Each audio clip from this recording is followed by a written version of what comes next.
comes. So where does growth come? Well, growth comes from capital, growth comes from labor, growth comes from energy, but also growth comes from innovation. So if someone is innovating, that's going to generate growth. If nobody innovates, if there is no capital, if there is no energy, if there is no labor, this is when you start seeing a slower growth. In fact, this is a little bit the situation that we see because you need to have all of these elements in order to see growth. And if you have less capital because you have high interest rate, if you have less labor because people are not going to work as much as before, motivated as before, if you see less more expensive energy, then you get less growth. And if all of this could generate less innovation, and if you see less innovation, then you get to an economy that is not as dynamic. So it is important to understand all of these perspectives. One question I have for you is, obviously this class is great in the sense that we could meet instead of having to go through the strike.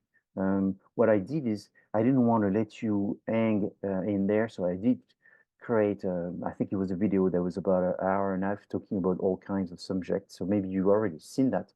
I'm glad because that just adds and it allows me to maybe go faster on some of the subjects which I have already covered in that video.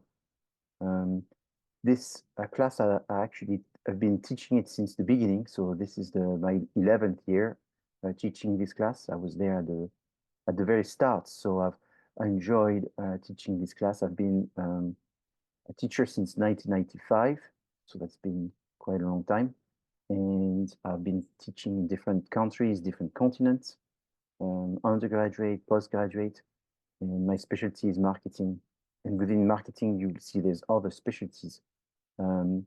This has been my favorite class to teach, mostly because of the type of students.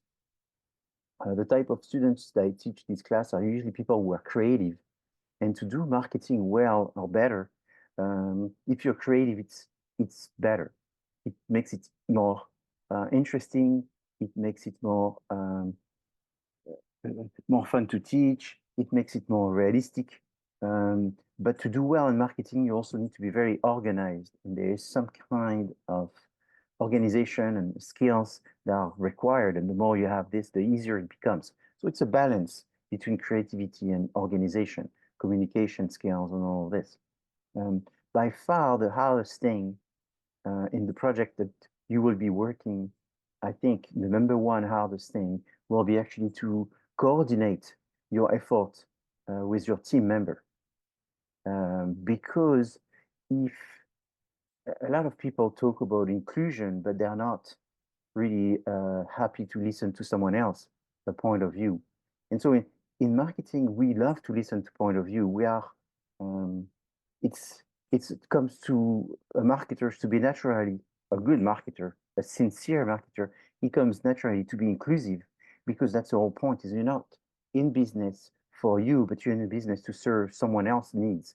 Therefore, you do not care of your own needs, you care of the needs of the people who you're serving. So therefore, you have to be very good at listening to their needs and satisfying their needs based on whatever they are. And they will be different than yours. And sometimes you serve someone which is someone from a different age or someone from a different generation or someone from a different gender and all this.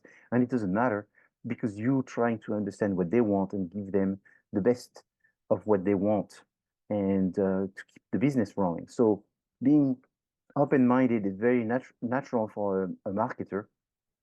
And that's what you will have to sort of work because you have to listen to the other people. So doing a project by yourself, doing a business project by yourself is very difficult because you only see your perspective. And that's why it's important to have other people's perspectives because that makes it better. And I'm not saying this to sound good or being politically correct. It's the real truth. In fact, in a way that you don't want to say the more people you listen to, the better, because if you listen to too many people, eventually you may be doing the wrong thing or not doing anything. And that's very much the subject of the next class, which I will be also teaching, which is the entrepreneurship class. So I teach the two last classes, the marketing class and the entrepreneurship class. And so I've had quite a lot of experience teaching this in this class. What's very interesting is that I do not have a background in the music industry, yet I'm oftentimes the highest rated professor in the music program, according to the students' evaluation. Um, because what I do is I teach you to become someone who is business oriented for the music industry, but for any other industry. So I say this usually at the beginning, and for some people it's somewhat irritating because they have a very strong and deep love about music. But essentially, I'm going to use all kinds of examples. And there are actually students who are now instructors, even in the CSUN program, who have actually enjoyed my teaching and have been inspired to become a professor. And they quickly realized that I was teaching them to be ready for the world in any capacity. And so many of them have been very successful after the Maya program, doing things that were not directly related to the music because of the fact that essentially I'm not going to teach you to try to drive a indie racing car. I'm going to teach you to drive better.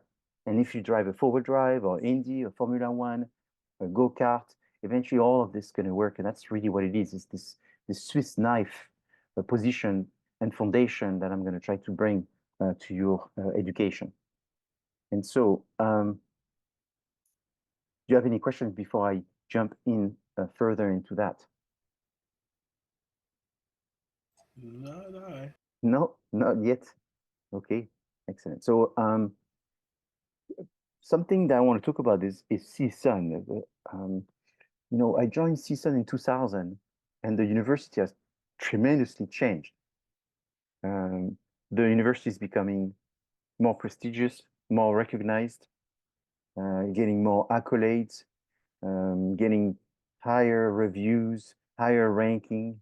And so all of these things is very good because I think the majority of the professors are very focused on the students and the learning of the students and the well-being of the students, and the students eventually they become successful. And so it's like when the tide goes up, all the boat goes up. So that I've seen this, and there's nothing more true than when you look at the Maya program for to see that everyone is quite an amazing person in this program and can bring a lot to this community and to the world in terms of being a business person, directly oriented in the music or using their skill, their music understanding skills and bring it to any other industry. And that's oftentimes what I find the most interesting. So for example, I teach engineering students, so business students, but with a background in engineering, and their love and their excitement and passion is for engineering. And I teach them this to be a business person in any field. The engineering students are a little difficult to teach in the sense that they lack of spontaneity, they lack of sort of a artistry, which I find within your course. And that's amazing because I can see that you as a court in general would be making circles around my engineering students taking a master class. But sometimes what I see is the rigor is not as good. So I'm not telling you this to make you feel good or make you feel bad, but it's just a general thing. Is your strength is really in terms of coming up with something new, is looking at problems and coming up with solutions and using your affinity with music and the entertainment industry and using that. This is something that is more and more demanded within any industry because of the impact of social media and digital media, where there's more and more content that needs to be created, and people who have sort of a more of a emotional intelligence versus this hard working ethics, which is great too, but the emotional intelligence is becoming more important. So I wanted to say that. Another thing I wanted to jump into, just just for fun, not because I'm a I all I care is money, but just so to see if you have any idea, which job of all these jobs you think is the one that has the most responsibility and which is the hardest one? Delta I'm not Airlines? U.S. president. I mean, as a world leader. So the US president. Okay. If we were in Russia, what would they say? What you imagine people would say? The Russian They president. better say Russian president, or else they disappeared. That's right. So you see that what's interesting here is already the answer is it depends. If you're a Russian person, you may not say Russian. If you're in Russia and you know this is being taped, you'll say Russian president, like you just said. And so oftentimes you will see that answer to my questions, maybe I should not tell you this so early in the class, but oftentimes the answer to my questions are, it depends. There's all kinds of answer to that. Which one is the hardest to get? You know, so which one do you think is the hardest to get? Which one is the hardest job is probably one answer, and which one is the hardest to get? Maybe a different answer. Yeah, because you can get any, well, technically, you can get the U.S. president job just by getting people to vote for you. There's a lot more. That's a very simplistic view, but you Yes. know, but other ones you have to have a lot more qualifications. Yeah, that's right. So in fact, they did some research on what people look when they look for a president. Is they usually look for a man. I'm sorry. 2, they look for a tall man, and 3, they look for a tall man with a lot of hair. So if you're not a man, that's a minus. If you're short, that's a minus. And if you're bald, that's a minus. But if you have those qualities of being tall, man, and hairy, you get more voting. I'm not saying that I agree. I'm just telling you some weird stereotype. So there's stereotypes, you know. A Russian president, it's got to be pretty rough. You know, it's got to be difficult to get to that job because there's a lot of people that need to let you go, or you're gonna have to step on a few toes to make it to become a Russian president. And as you've been noticing, when they become president, they usually stay president a long time, right? And so hard to get, but once you get it, you have a good grip on the position and you're pretty steady there, right? So now, based on this, you know, who do you think makes the most money? It depends. It depends. You see, exactly. Brand is it's totally on the job. Yeah, it depends.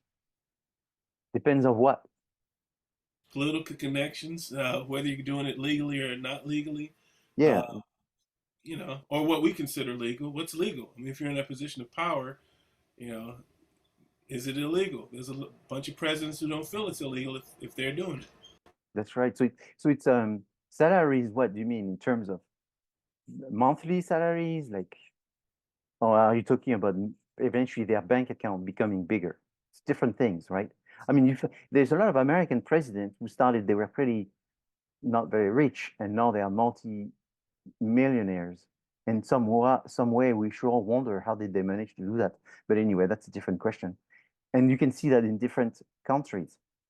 So if we're talking salaries, like legal salaries, you know, paid, and the IRS knows what is going on, who makes the most money in here?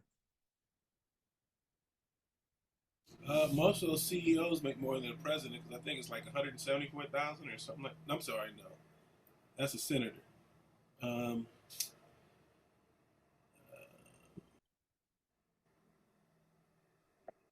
was gonna say the president's salary is only like 400, 500. Yes. Yeah. Yeah, so the president's salaries, you know, are between 200-300. What's interesting is to see the difference between what we thought was the hardest, the one that is the harder to work on, the one that's more responsibility, you know, the one that once you get it, you don't sleep anymore. And then you look at the salaries they're making, and that's interesting to see there's possibly a discrepancy.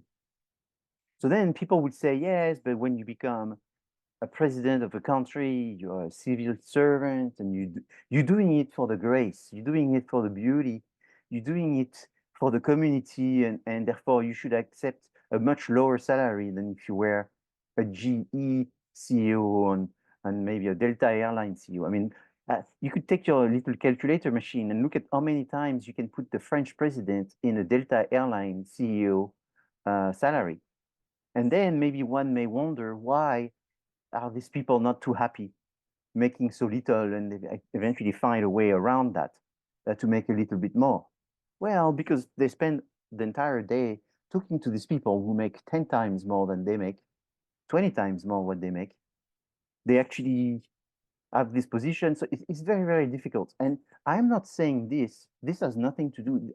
I've been showing this. I've been at CSUN for 20 years, and I've been showing this kind of question for the past 20 years, because when you are in business, you have to think about incentives. You have to think about what's the right price, what's too high, what's too low. What are things worth? They're worth what the market says worth. They're worth what the consumer wants to pay. They're worth how much competition you have. They're worth all kinds of things. So it's very important to have a understanding of the value of money. I'm not saying this because we just had a strike 24 hours ago.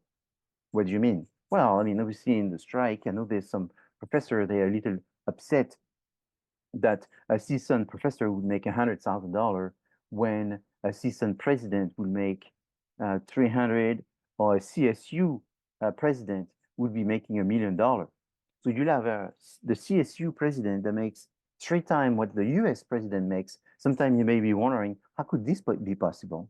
That someone who is the president of the university or the university system makes 3 times more than the president of the entire country, the #1 economy in the world. It doesn't make too much sense. And essentially, people are very territorial when it comes to those salaries.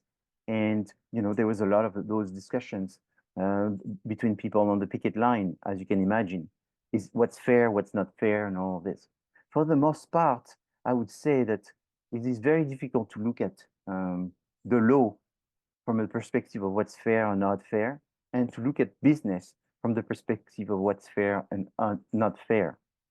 What's important is to know what is going on, to know the price of things, and see, you know, which side you want to be, you know. And so everyone's ambition may not be to become richer and richer and richer. I'm not saying that that's what it should be, but I think because I will be talking about business, we will be helping an artist, Lori, that I sent you information, and therefore we're trying to see, you know, what are the motivation that she has, what are her ambition, what's good enough, what's not good enough.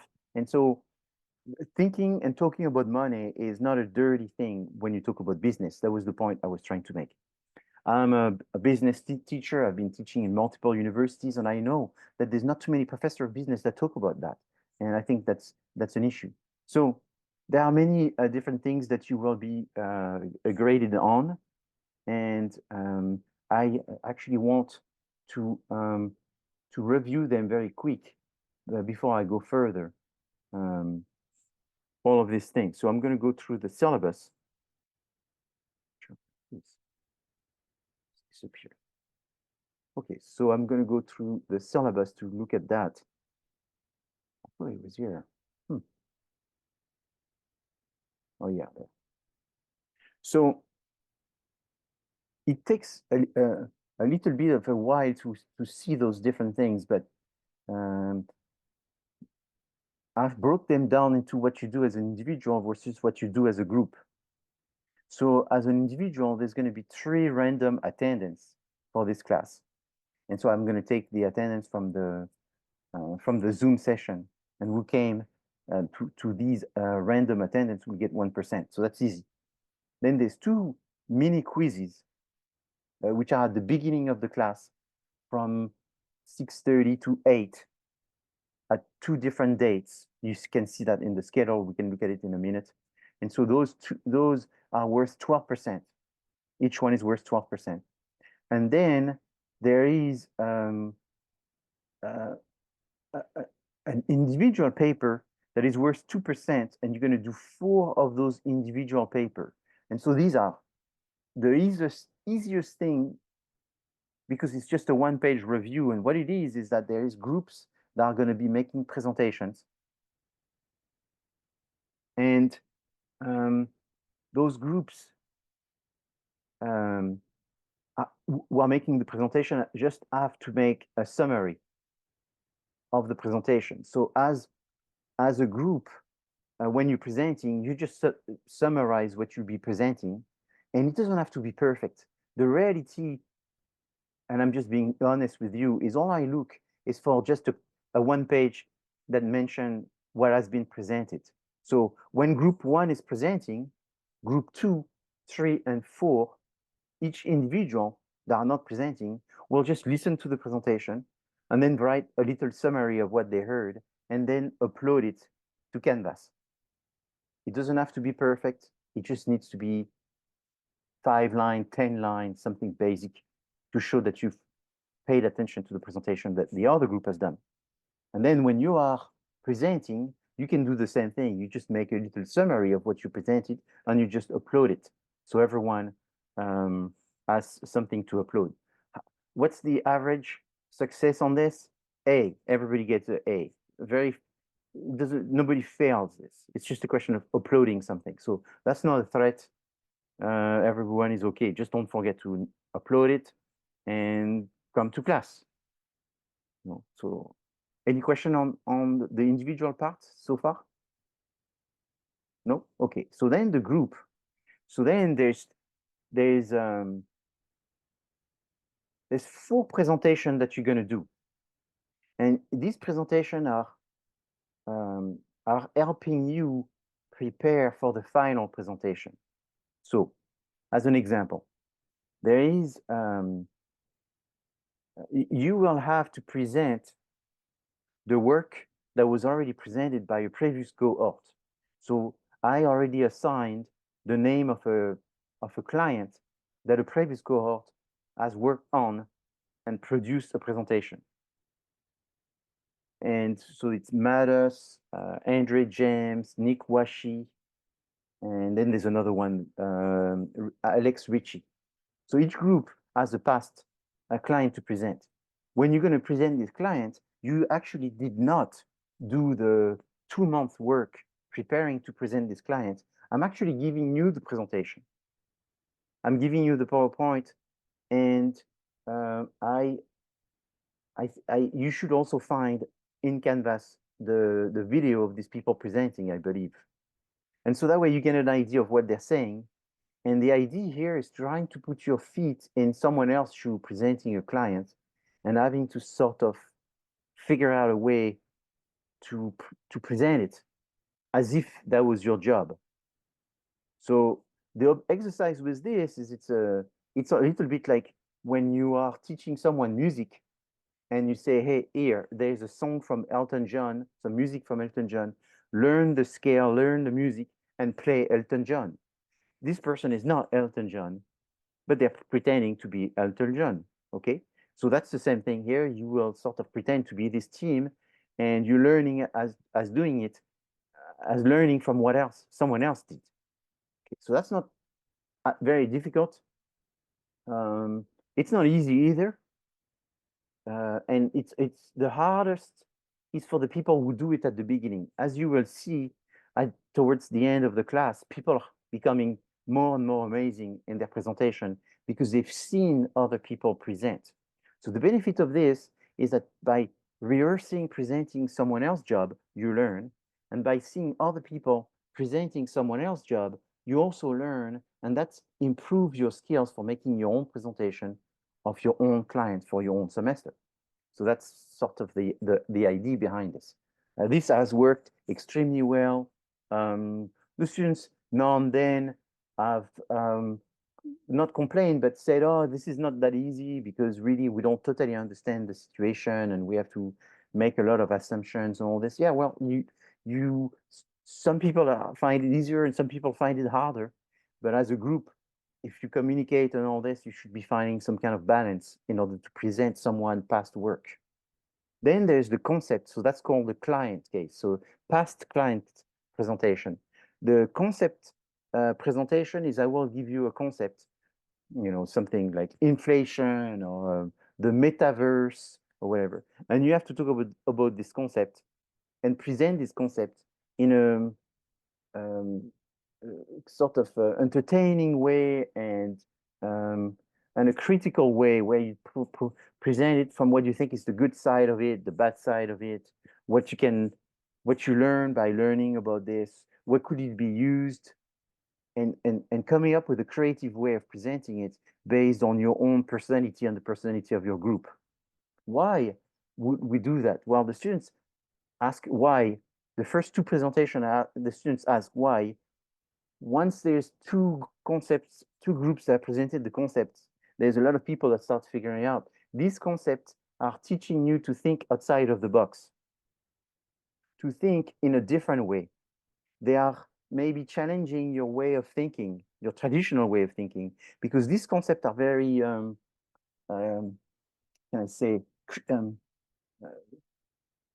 based on opinions. So you have to show that you have an opinion.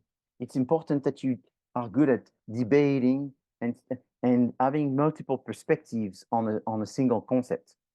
Why is this important? Because when you review the work of someone, you cannot have just your perspective.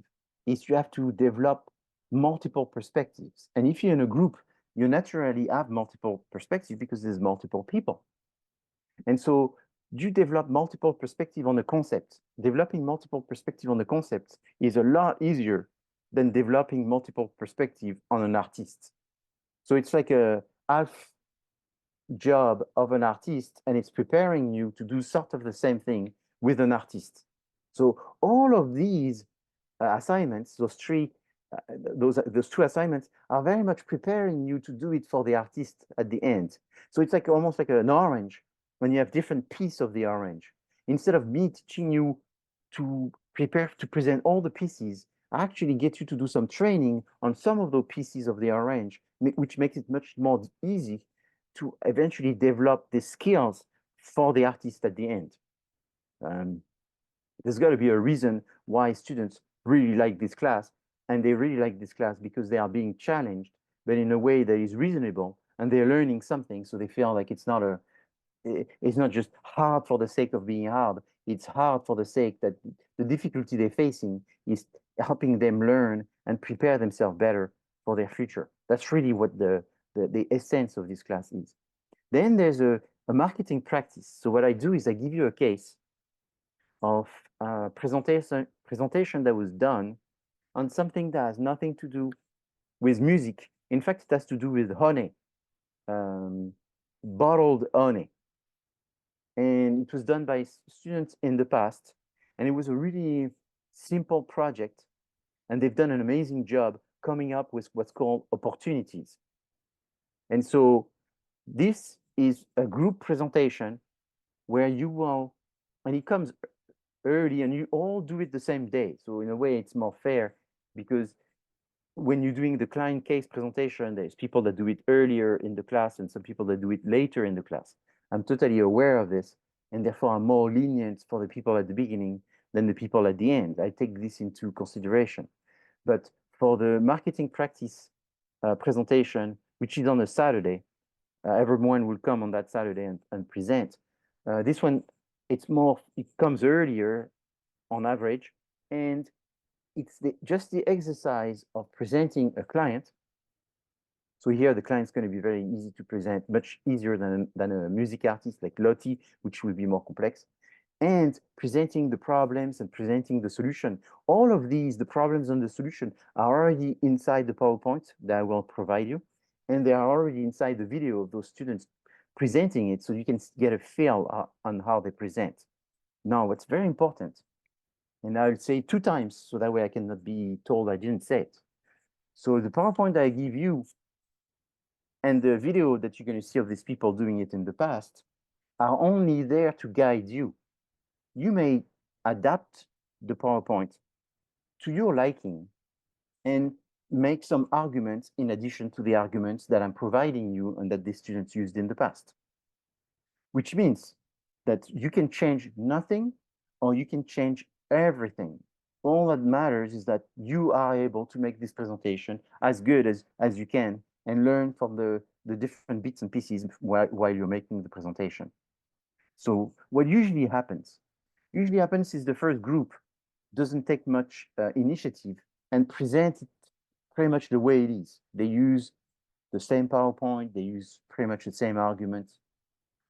Then they realize that they could have done better by having more of a personal touch. And they bummed because they didn't give as much personal touch. The next group that comes has more personal touch, and the next group even more so, and more so. Even though I've said today that you can give as much personal touch as you want. However, I understand that it's easier to do it once you start learning and seeing other people doing it, because you do learn by looking at other people do it. And so that's why maybe there's a level of confidence to develop your own style as you see other people presenting. Of course, I'm aware of that. But that's why it's also very important to pay attention when people present, because there's a lot to learn from what they do in order to see what you think was the best. In fact, I give comments every time people present. So people oftentimes learn from my comments and usually don't make the same mistake, and usually apply the recommendation I said, okay, to make it better, maybe you should have done X, Y, and Z. And oftentimes you see the next team do X, Y, and Z, and everybody benefits. It's like a snowball. Is when you push a snowball, the more you push it, the bigger the ball becomes.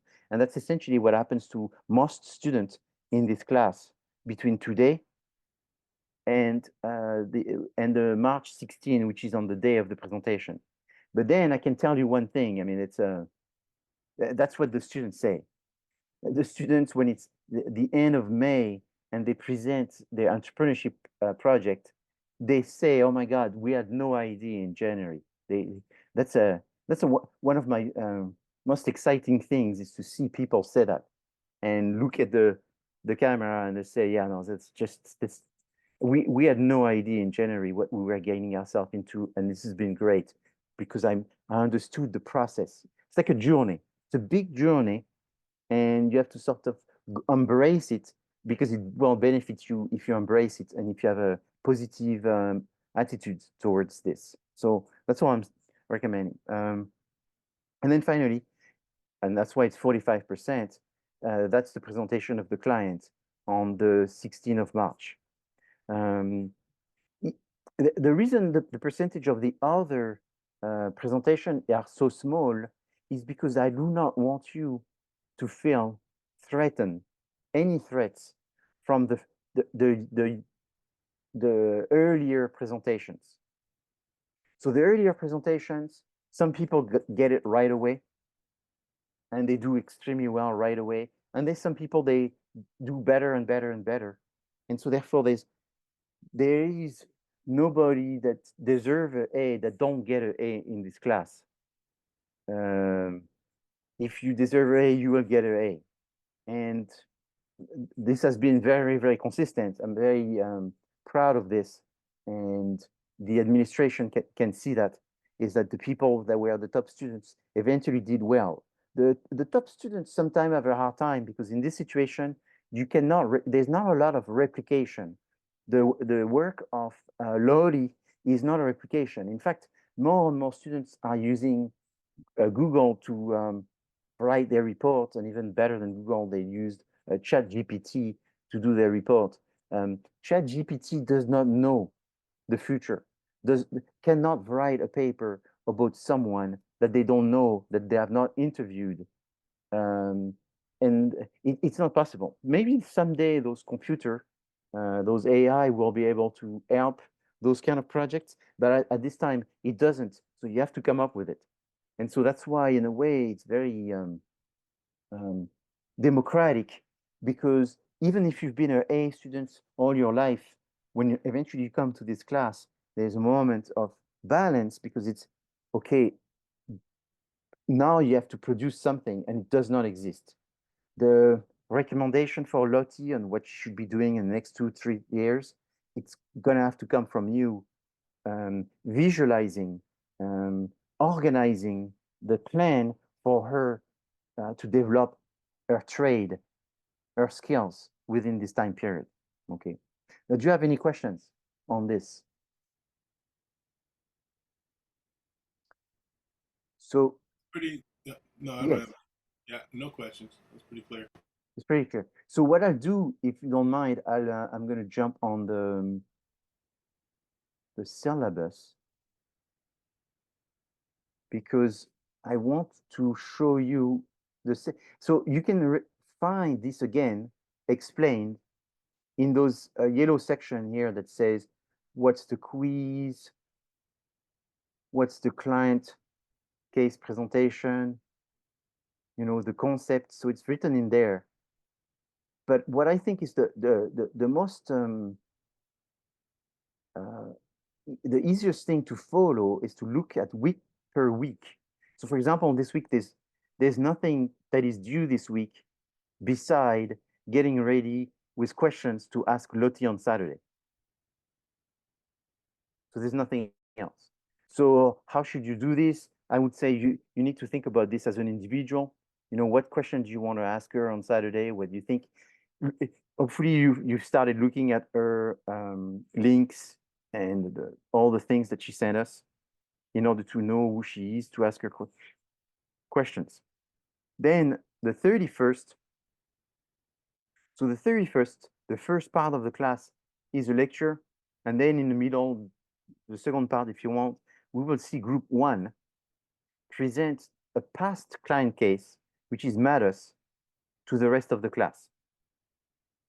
So these people, group 1, will essentially be the guinea pig of the cohort, being the first one to come and make a marketing presentation. It's going to be very exciting, and that's a great opportunity for them to learn and be. So sometimes these people feel bad because they go, oh my God, it's so early, we're so fresh. That's right. But the advantage is that you started early, so you'll have more experience early. So in fact, you will benefit of everything that comes after much sooner.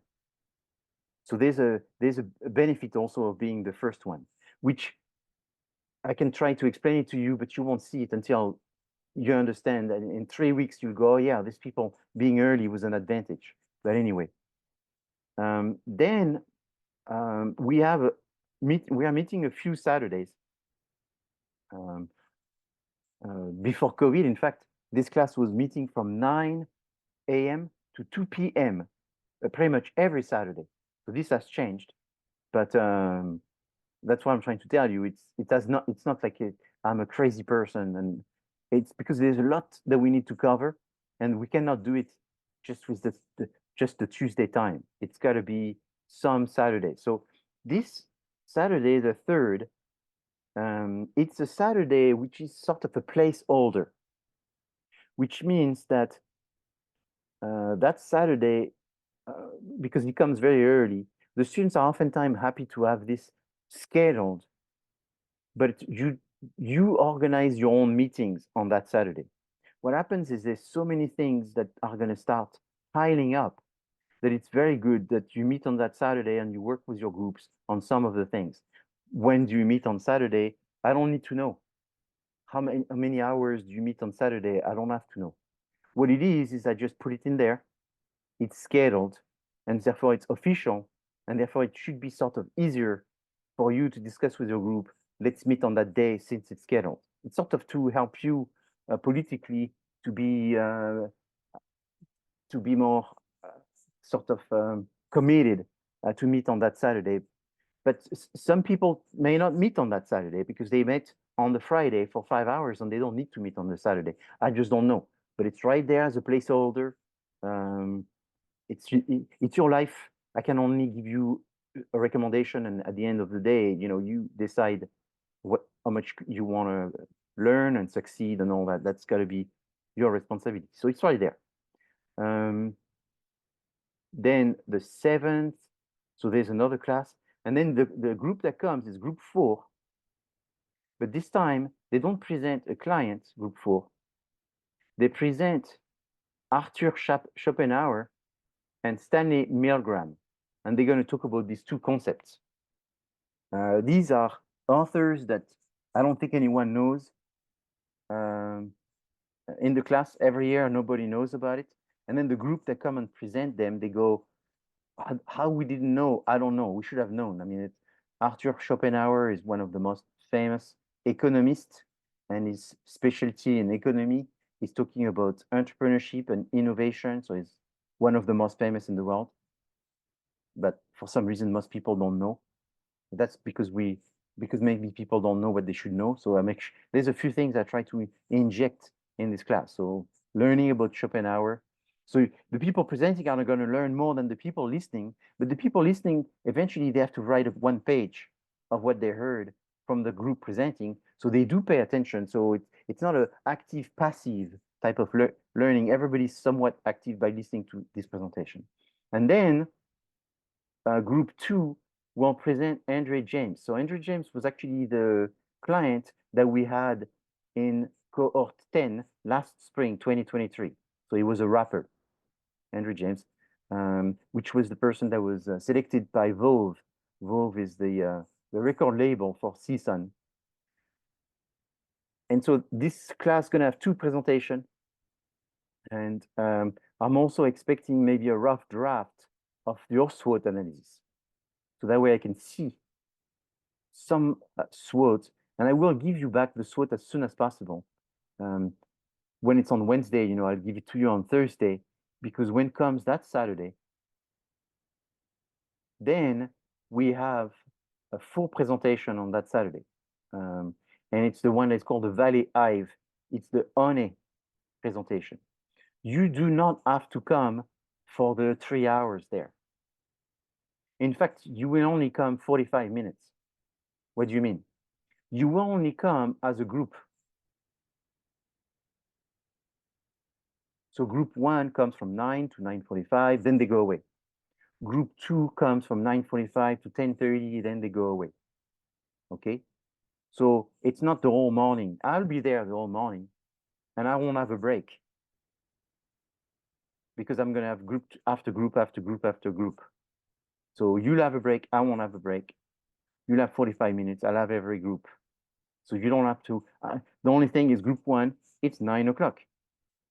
And you present the Valley Hive. Again, it's this HONEY, bottled HONEY project, which is really cool. The reason is that you don't see everyone presenting, because it's pretty repetitive, it's the same project. And it's funny because most of the groups are gonna have the same mistakes.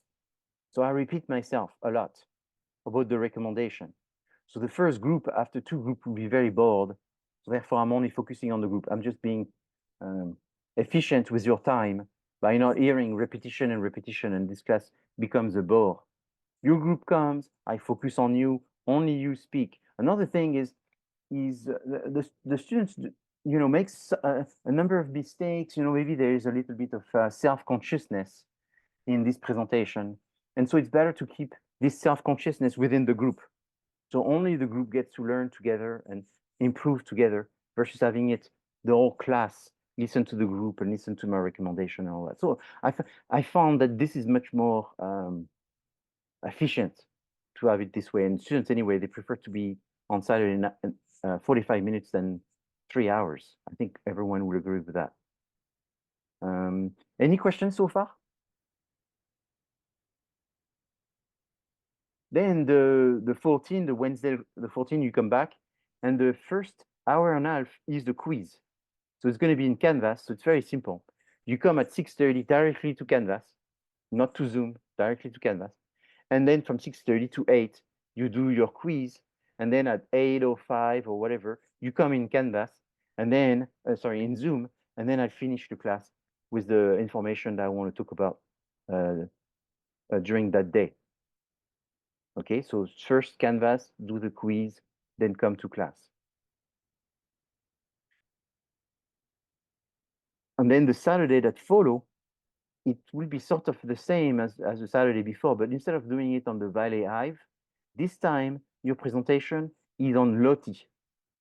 So here it's ambitious. It says, come prepared to present your presentation of Loti as if this was the 16th of March.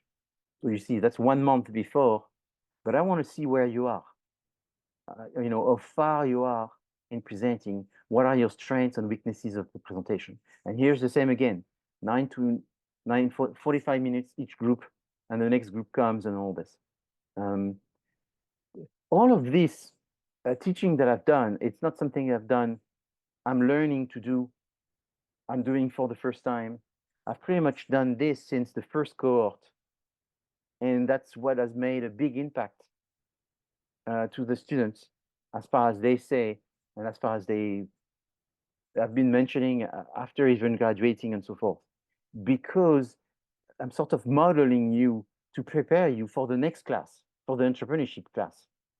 When you do the entrepreneurship class, your life is going to be 2 times easier because of the preparation that you are getting in this class.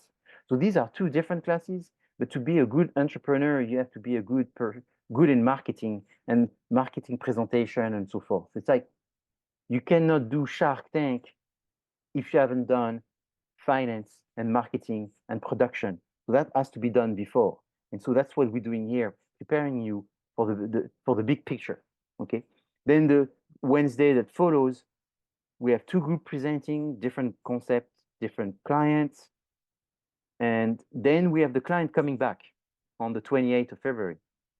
So the meeting we have with her on this Saturday is going to be the first meeting, and we're going to do as best as we can because we don't know her very well. You don't know her very well. I mean, I know you're studying her this week. You're probably going to study her a lot, maybe at the last minute on Friday. I'm not sure how much time you're going to spend, but you will know about her in a month, much more that you know today. So she comes back in a month for questions which are more in depth. So she'll come on the 28th of February. She'll come at the very beginning of the class, and just for your questions, your group questions, of the questions that she didn't answer on Saturday. We're not going to cover everything on Saturday. We're going to be much more mature in about 2-3 weeks and much more prepared for her to come back.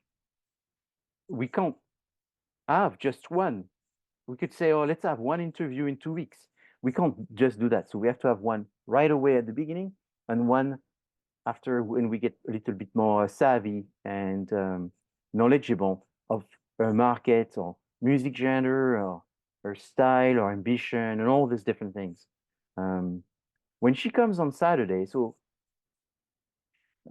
I hope I'm not annoying by saying, you know, what has happened in the past and all this, but I'm only doing this not to stereotype, but because of trying to be more efficient, having some experience.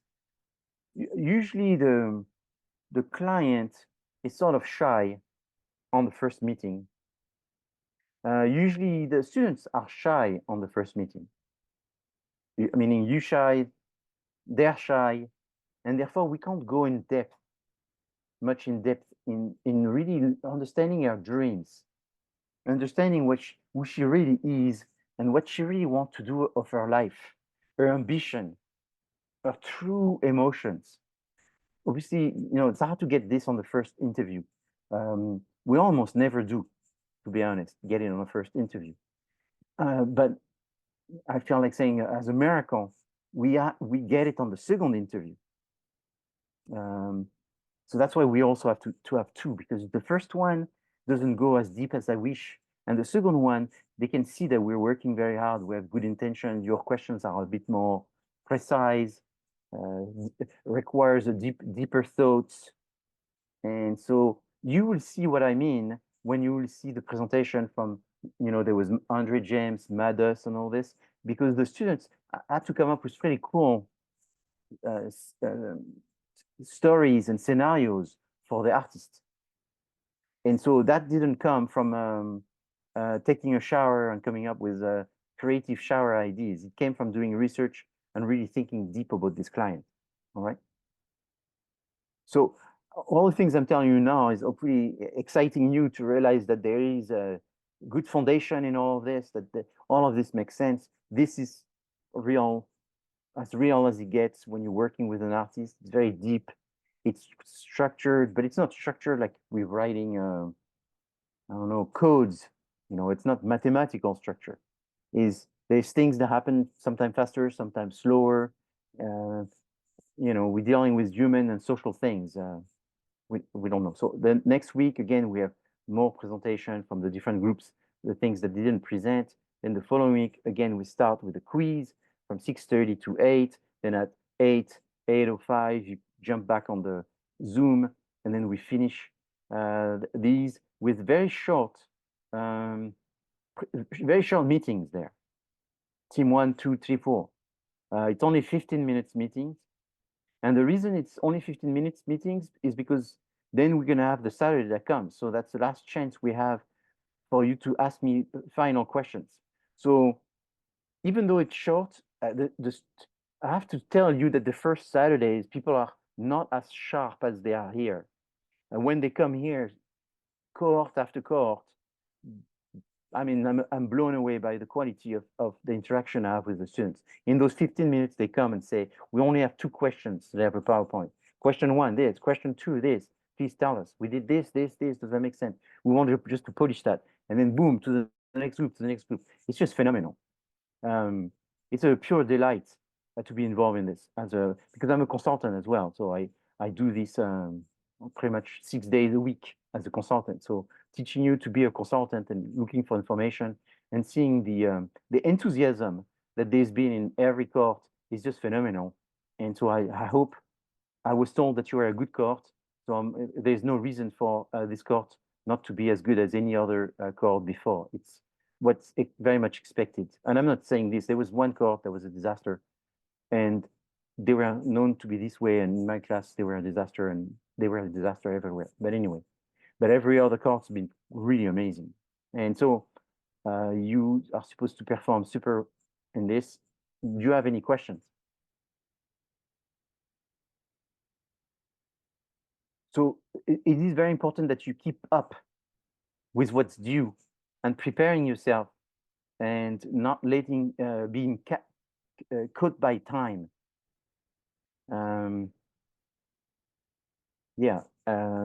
The presentation, the concept presentation, I mean, it's like cable TV, Netflix quality sometimes. It's just amazing in this course what people have done for the concepts.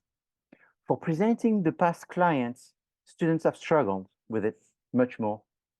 And for the Saturday, the honey, bottled honey thing, it's a 50-50. There's 50% that have comfort and feel comfortable, and 50% not so comfortable. That's usually been the statistics. So I try to, that's a perfect situation to really tune up. And like I said, the percentage is really small. So there's no big boo-boo from, if there was one, you have many opportunity to compensate by doing an amazing job at the end. So I don't want to be too over optimistic, but the students are getting very high grades systematically in this class because they are just motivated and they work very hard. There are some conflicts in some groups where there's one person maybe that's not kicking as high as everybody else. That has been the problem. The students having problem with me, no, hasn't been. There's been students that I thought I was asking things that couldn't be done. And that's what they were thinking at the beginning, the first 3 weeks, because they were challenged by what they were supposed to do. But then once they figure it out, then they say, no, this is fantastic. We love it. Once it clicks. There's some people is not going to click right away. And why are they doing all this? And what's the benefit down the road?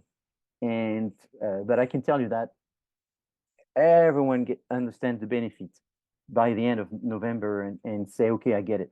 So if you don't totally understand, just play your role, and eventually it will come to you naturally. Maybe your team members will have a discussion with you and be able to explain you what they think is the purpose of all of that. But there's a purpose. It has been efficient.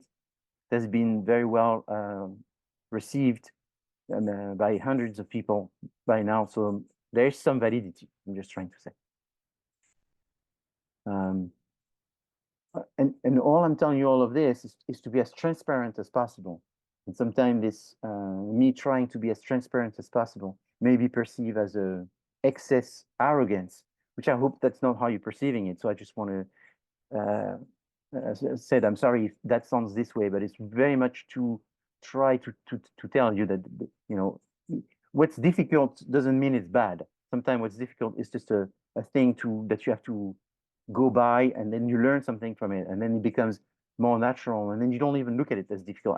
I can tell you the people who told me this was difficult at the end of February, in May, told me no, they're looking at it, it's very easy because they have the experience. So I'm very confident that you will have the answer to your questions eventually. But if you have a question now, I'm more than happy to so study the syllabus and pay attention to your group and the dates. Talking about the group, allow me to do a little. If you have a question, go ahead. Ask me the question. I'm just going to look in the chat if anyone has a question.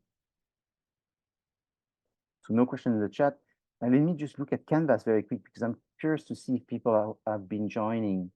There was 5 people still that didn't do it.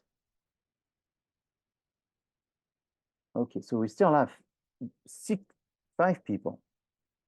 Yes, there's still 5 people that have not joined.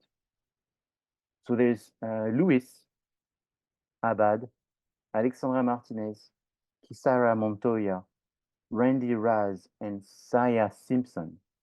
Are you here? Maybe they're missing. There. Randy's there now. Randy's here. What about Saya? Are you here? I don't think she's here. Or maybe that's why. So she's not here. Okay. What about Kisara Montoya? I don't think she's there neither. Okay, so that's the.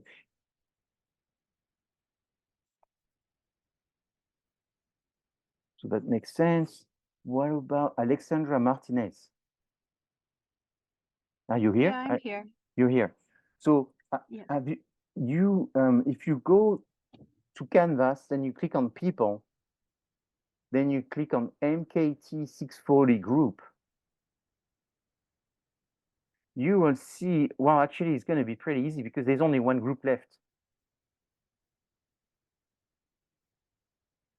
So Okay, I'll go ahead and join it because I'm on my phone right now, so I'll okay, join it when Oh, I'm on my so, computer. So look, I'm going to do it for you. Oh, Done. thank you. Done. And then there's Luis as well, but Luis, you're here, I believe. Luis Abad. Yeah, I'm here. You're here. So are you able to do it, or you want me to do that? I'm actually trying right now. I have a my internet's kind of unstable right now.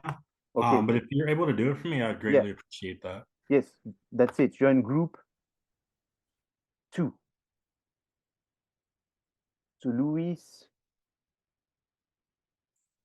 and so I just put you in group 2. And what happened is the other people will end up being in group 2 because the other groups are full anyway. The only thing is there's going to be one group which has 7 members. So the issue is it is possible that there's a group that would rather have Kisara and a group that would rather have Randy and one group that would rather have Sia. And that's the only thing. Instead of me putting it into the group which makes least sense, it would be great if there was one group that was more appropriate to be 7 than others as a mix. The composition of the group is very important. And having a good relationship and the good communication in the group is very important. So I want to be able to for this to be 100%. All right.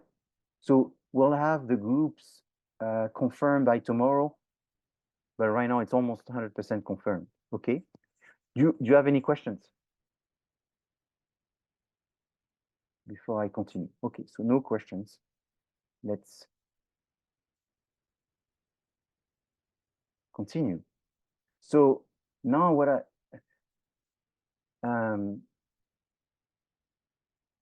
so yeah, what is work?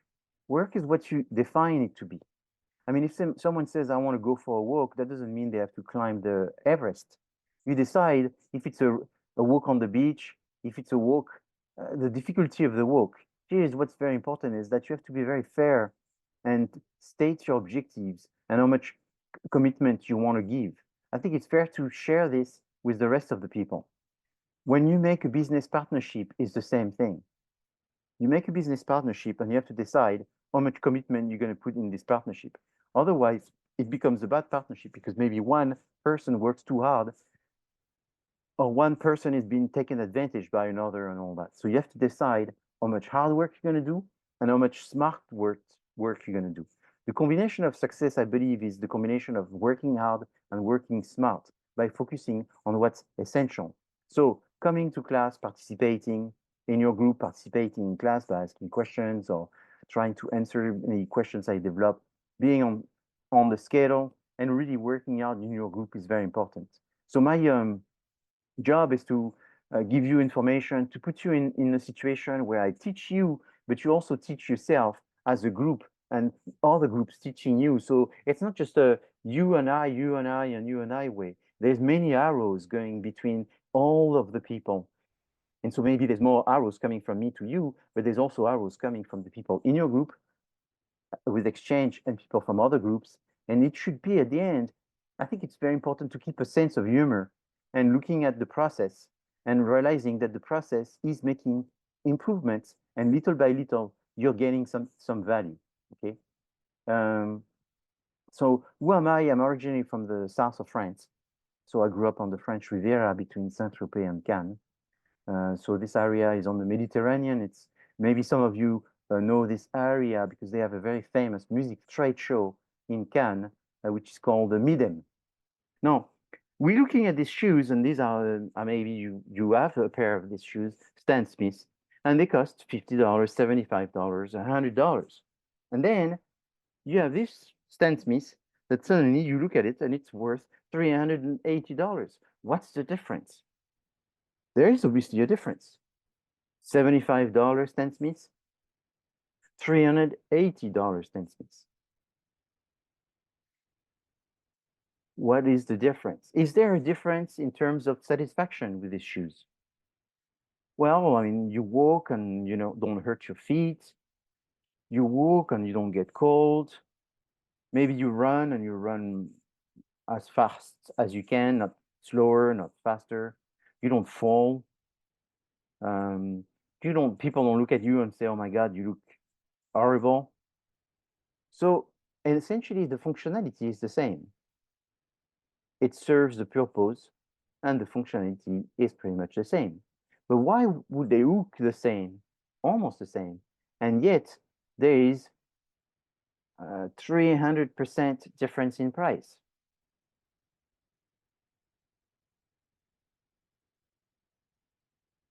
Anyone knows? It's the perception of the brand is the difference. So yes, the difference is one as a art. In And the so that, audience, I would think, who you're presenting it to. yeah, it depends on who you present it to. So there may be some people that see absolutely no difference versus there may be people that see a huge difference. It's like not the same. So this was a collaboration with an artist, and therefore it's supposedly a limited edition, and therefore it's supposed to be more valuable, but it's more valuable to who? To the people who know what this is about. So what's very important is that, again, you can see that the value of things depends. Business is, it depends. And that could be even, in a way, very cheap for someone, $380, because someone may be used to spend $1,000 every time they buy shoes. And then they find these at $380 and they'll be worried because they'll say, it's so cheap, something must be wrong with it. Maybe that's why it's on eBay. Even on eBay, some people will not buy on eBay because they'll go, something is wrong with it if it's on eBay. So business has a lot to do with appearances, and it has a lot to do with who you're selling it to. So there's a lot of words that you're gonna learn through this class, such as what's segmentation, perceptual map, positioning, strategy, tactics. What is consulting? Consulting is giving advices, business advice to someone else. What's a business? Business is something is trying to create growth. What's accounting? Accounting is making sure that you have the money and you're spending it and you're not getting in debt. What's marketing? Marketing is satisfying the needs of customers. What's production? Production is making sure that you can produce at the cost that you expected and that you can replicate products that have the same quality. What's finance? Finance is the need for money in order to invest. What's the law? The law are the rules that you need to understand so that way you don't get in trouble. You can protect yourself, you can anticipate, you can preempt things. What's innovation? Innovation is coming up with something new and will be recognized as new to the people that you're presenting it, so they will eventually see a benefit for getting it. And what's management? Management is organizing all of this. So management is someone that loves repetition, creates repetition, creates rules, creates boundaries, deals with employees and so forth. So marketing is different in the sense that marketing has to do with the market. It has to do with the customers. Management, it has to do with the employee doing what they're supposed to. So is marketing necessary for business? It is, because if you have a business, you have customers. If you have a business, you have competitors, and therefore you want to learn about these. You want to learn about the changes in your environment. Who is using marketing? Everybody using marketing. You're a non-profit organization, you're a for-profit organization, you will be using marketing. What would you use it for? Well, the most common reason why people use marketing is because they want to increase the business. They want to increase the number of people that know about the business. They want to increase the number of sales that they make, and they want to increase the amount of money that they make. So what is marketing? What do you think is marketing, therefore? If there was one word, what would the word be instead of marketing? They called it marketing. If you had to come up with another word, what would be? Just one word. Satisfaction. Communicate. Yes, No. satisfaction. That's a good one. That's the best one. Sorry, someone else. Communication, I think the other person is saying. Yeah, but if the other one was the best one, then Yes, so she had the best one, yes. And so communication is a very good one. But the best one is satisfaction. I think this was Elisa Yeah. who said that. Why did Yeah. you say that? Well, that was from the video that you had. Okay, It so makes so you're paying How attention. honest, That's very Eliza. important. Yeah, she's good. I mean, that's another way to succeed is be ahead of everyone else, right? Easy layup. Go ahead. I ain't mad at him. Excellent. So that's right. Satisfaction is the one word that will replace it. Some people say price, some people say communication, like Brian just said. Some people say sales, some people say image, some people say distribution. I mean, all of these are very important, but the most important is satisfaction. Is you there because there is a need that you want to satisfy and you want to do it better than anyone else. So the definition is the delivery of customer satisfaction at a profit and long term. So to break it down, the delivery means there's a process. There's a process of identifying, creating, delivering. There's a customer. If there's no customer, there's no business. Who is the boss? The boss is the customer. Who's the second boss? The customer. If you fire the customer, there's no more business. So the customer is number one. Their satisfaction is very important because with satisfaction, people come back. If there's no satisfaction, they may not come back. If there is satisfaction, what is the benefit of satisfying your customers? Anyone has any idea? What's the number one benefit? Repeat customer. So repeat customer. That's right. That's the basic. Who said that? Teresa. Teresa, oh yes. So repeat customer. Why would you want a repeat customer? Because they'll let their friends know and you add more customers. Okay, so that's a little different. What Pure is saying is different and a little bit more profound. So repeat customer is the idea that getting customer costs money. If you repeat customer, they don't cost you money. So there's a saving. But then Pure is saying that there is a word of mouth. So that's slightly different than sales and cost minimization. And that's why it's a little bit more profound. What's the advantage of word of mouth? it's not as expensive, or well, technically it's Um, free. Trust. It's like Technically free free. marketing. Yep. Word of It's mouth. free marketing. Yeah. Exactly. It's free marketing.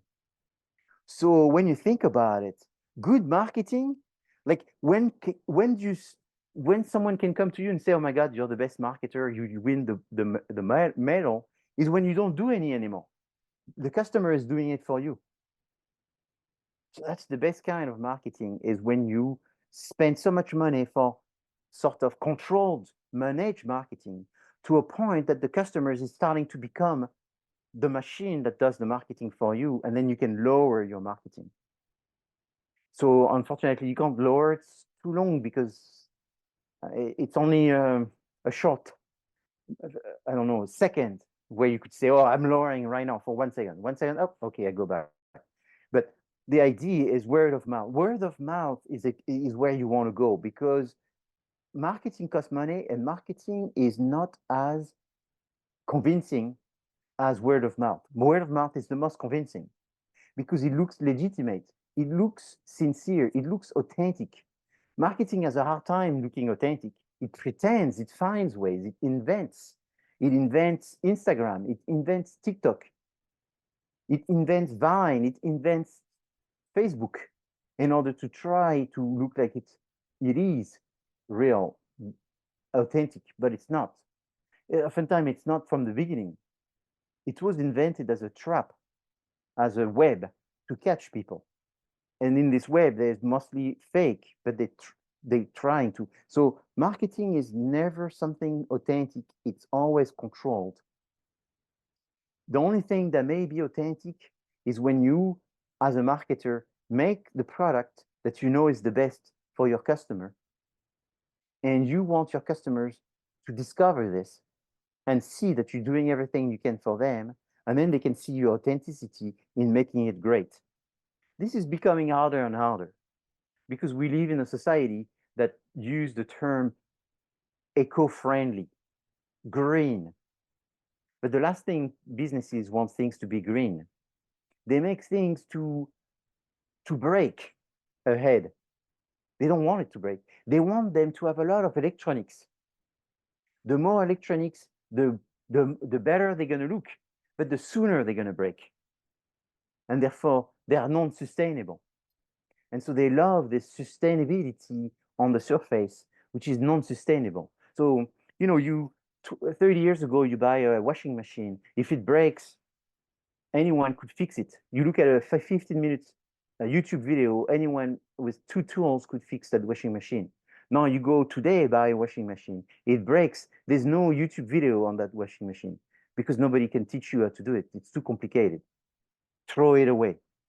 And so in this throwaway society, you constantly try to get greenwashing.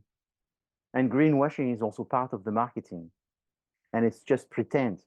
Pretend you're doing it for the right reason, pretend politically correctness and all of this. But the reality is it's waste, overconsumption, and reverse engineering, and bringing a new product to replace it, which is supposedly better. Yes, Luis?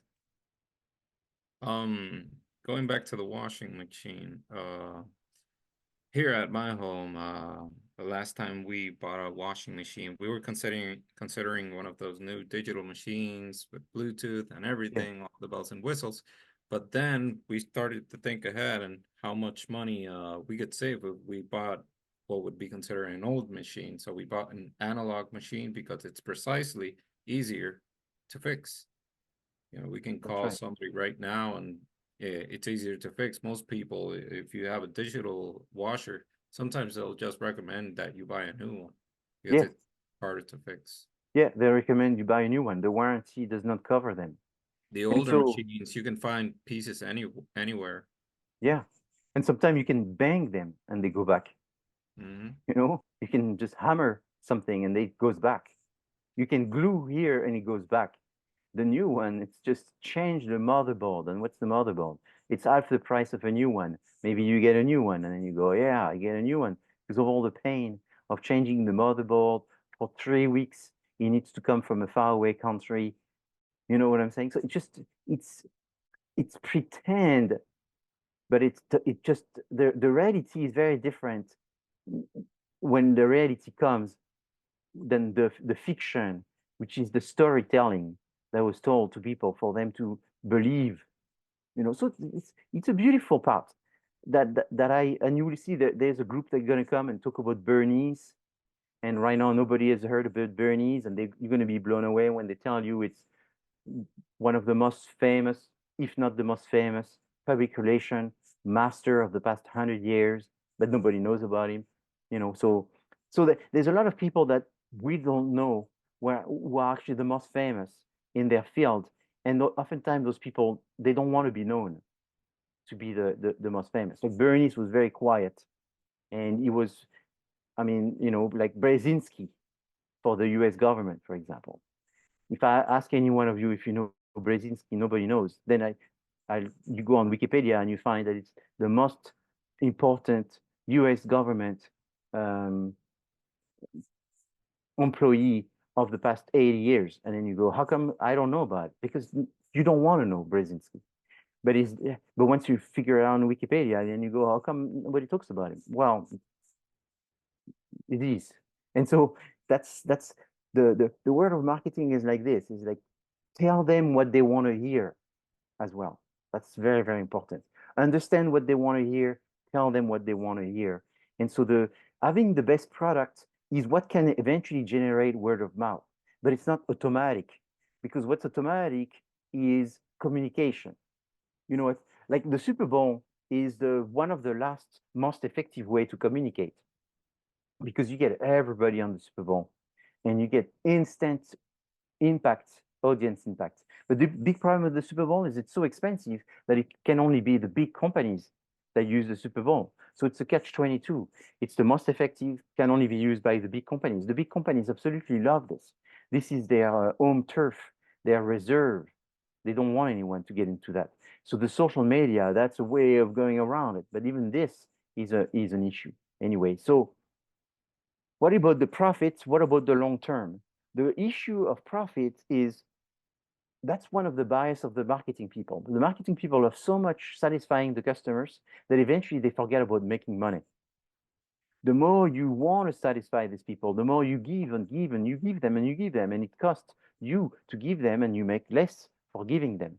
So there's a concept which is very important, is you cannot expect more satisfaction and pay less.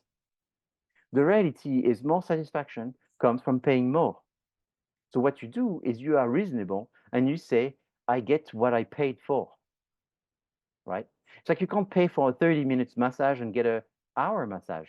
You paid for 30 minutes, you only get 30 minutes. Don't expect an hour. And so satisfaction is getting what you expected. And that's what is very, very important. So therefore, you don't overpromise, you don't underpromise, you just meet people's satisfaction. When you meet people's satisfaction and they know that they can trust you, and the satisfaction will be there, then they trust you, and then they follow you, and then they repeat purchasing. As they repeat purchasing, that lowers your costs. As they keep being satisfied, then they can start telling other people. They create the word of mouth. And as you create word of mouth, you have more and more customers, then they start buying you, following you, and eventually you will make some mistakes. Every business makes some mistakes. But if the people see that the mistakes comes from just you doing the everyday exercise and it was honest mistakes, they will see this mistake as just one. And then they're going to look at how are you going to fix this mistake? Do you fix it in a way that is fair? Do you ignore it? Do you blame the customers for the mistake when in fact it was you? So even the way you handle your own mistake is very important, because you can actually build more trust by handling it in a way that it's fair, or you could lose all the trust that you built before. So it is very, very important to understand that businesses get successful the better they handle customers in the long term, because you are judged in the long term. Does this work for everybody? No, it doesn't work for everybody. What do you mean? Well, there's some people, they are cheap. They will just buy the cheapest meat, the cheapest gas, the cheapest car, the cheapest hotel, the cheapest mustard, the cheapest burger, and whatever is the cheapest is the one they buy, and they have no loyalty, and they don't even see the brand. They just buy the cheapest. There's another group also that buy the brand that is the biggest. What's the biggest soda? What's the biggest cruise ship? What's the biggest movie? What's the biggest singer? And they will go to the biggest thinking that popularity equals quality. And they will misunderstand that not popularity does not equal quality. It just equals commercial success maybe, but commercial success is not 100% equal to quality either. So as a marketing person, you have a perspective, which is the understanding from the inside, understanding the system. And then you have a perspective, which is also understanding the customer. So the inside is a game, is based on rules, based on manipulation. And the outside is really understanding the customer and trying to do it right for the customer for the long term. So that simple sentence is the foundation. The more you can read that sentence, I don't know if you are spiritual or religious, but it's almost like reading a proverb. Where your grandpa told you a proverb, you know, like a quote of some philosopher when you were 10 years old. If you see this quote again when you're 20, you don't think about it the same when you're 30, when you're 40, when you're 50. As you get older, you have a broader view, and suddenly things that are profound start making more sense, deeper sense. And so this very short sentence is sort of like this. I will talk about it today, the first day, and I will talk about it in a month. And you will see that you're going to look at it in a much more profound way as you understand its impact in understanding how you do business. Marketing is very powerful. Marketing is one way you can lead people to do crazy things, crazy good things, crazy bad things. And so I'm sort of obnoxious, and I want to apologize in advance. The example that I may use, the things that I may use may be obnoxious, but I mean well. I'm not against this person, against that person. These are just examples. So here's an example. It's the example of the shepherd on the sheep. I see the people that want to go into marketing as feeling that they have a calling for leadership. When you're marketing, you can decide what you want to do, what you think is right. So I've been telling you since the beginning, give the people what they want. It's true. But sometimes you have to also make a slight change by giving them what you think is better for them, because they may not know. You may have the expertise, and therefore you have this position to say, I'm going to do marketing because I want to lead my community, my country, my group, my fans towards a direction which is a better direction because of what I believe. Sort of like a company like Patagonia that would say, you know, we've been using this fiber and this fiber is polluting. Why don't we make clothes with another fiber that doesn't pollute? Should you do that once the customer comes and say, why don't you use this fiber that doesn't pollute? Or should you do it before it even becomes a concern of the consumers and they can see that you're being proactive and you're making a decision which is actually impacting everybody in the long run? I let you decide what's the best. But personally, I think being proactive is even better, but it has risks because you have to break the way. And so that's why I use this sheep, because I look at all of this sheep, and one of the things that I see is that there's one that leads everyone. And eventually, why are they all following that sheep? What was the trigger? So you say, oh, that looks like TikTok or Instagram or social media. Yes, that's very true. There's one person following another, and hard to see who's the influencer in all of this. There's a lot of influencers that don't deserve being influencers, but they're just wearing the hat saying they are influencers, and they publish enough that eventually they build a movement, even though it's questionable their skills and expertise at the beginning, but that's a different subject. So in that situation, what it is marketing. What I love personally about marketing is it's a tool where you can create your own movement.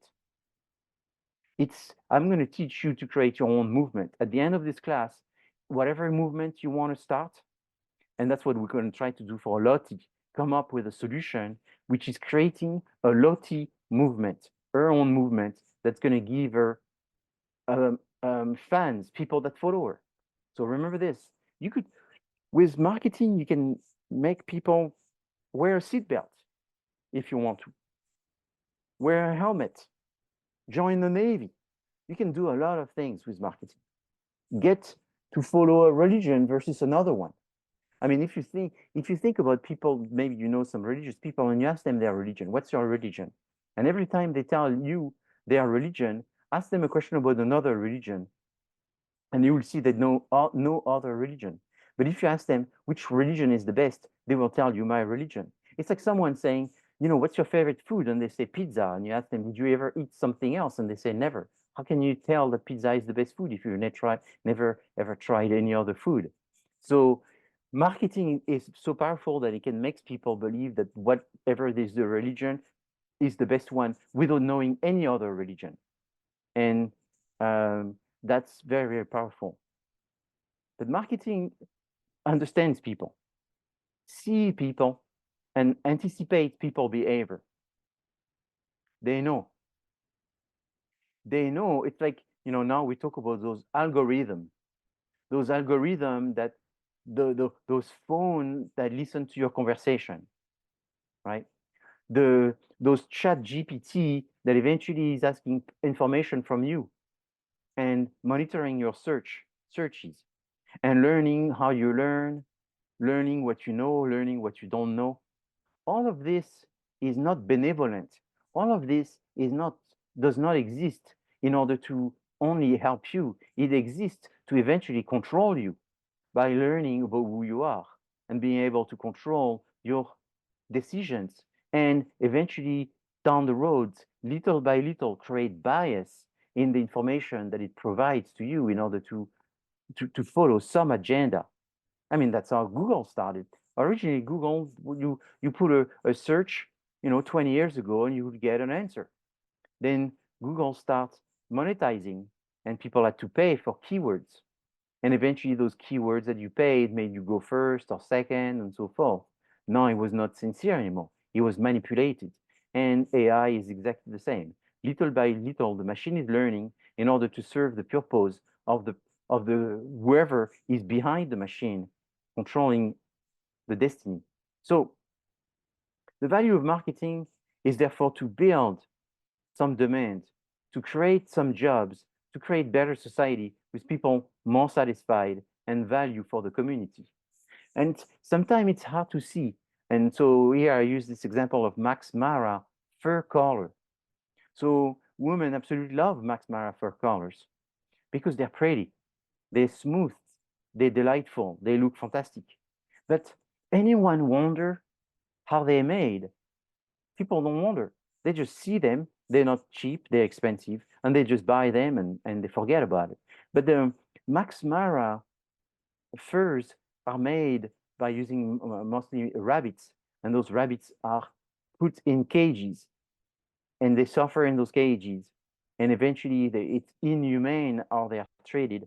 And so there's a big debate. I mean, if you go on YouTube and you put Max Mara fur and rabbit and whatever, you find information about them. But otherwise, they look nice.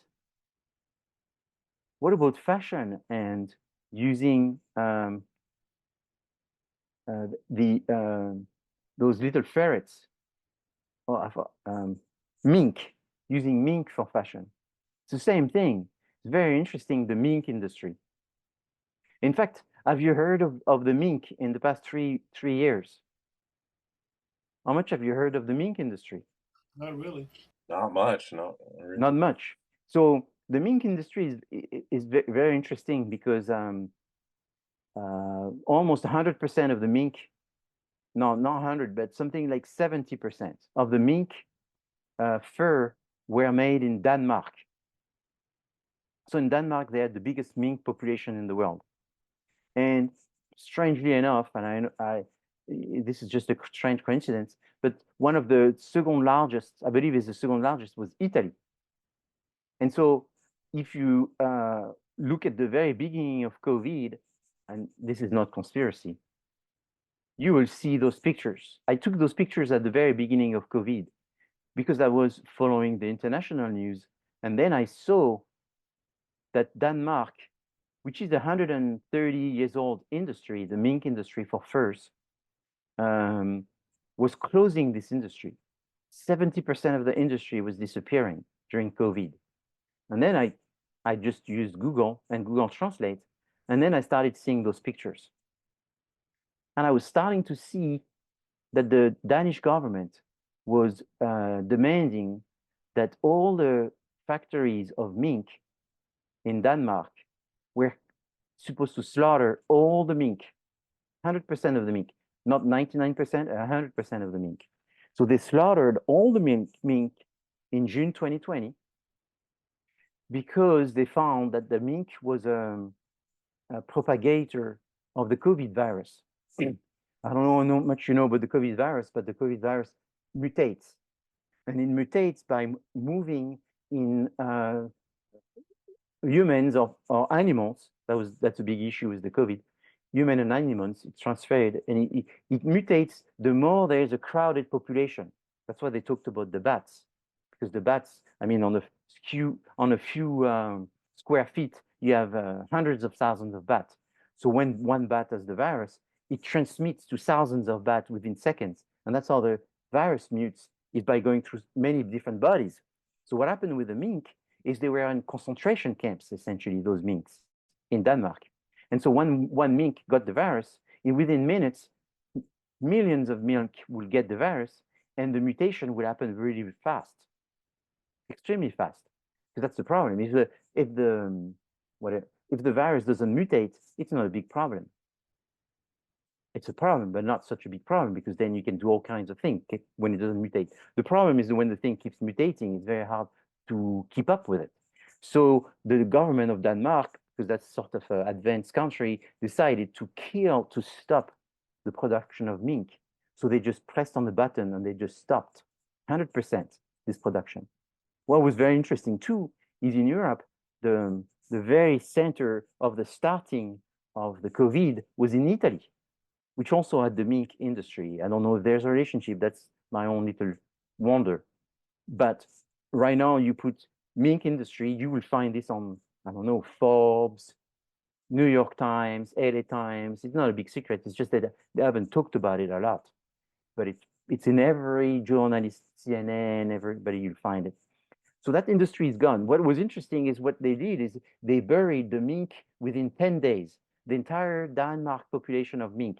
So we're talking, I think it was 40 million of mink or whatever, you know, in a country that's like 5 million inhabitants. So they buried all of this mink. 2 months after, they had a water pollution. So I don't think I have the picture. No, I don't have the picture. But 2 months after, they deterred. They went back and digged the mink very quickly because they put too many mink in the land in Denmark that it created a problem in the water, the natural aquifer. And so people were starting to get sick from the pollution it had generated. So they had to take them out. And then very quickly, they had to do something else, which probably was bad, but nobody talked about what they did after. Probably burn them or whatever. So it's very interesting how things advance. Why am I talking about all of this? Because when you're in marketing, you are interested in cause and effect. Cause and effect.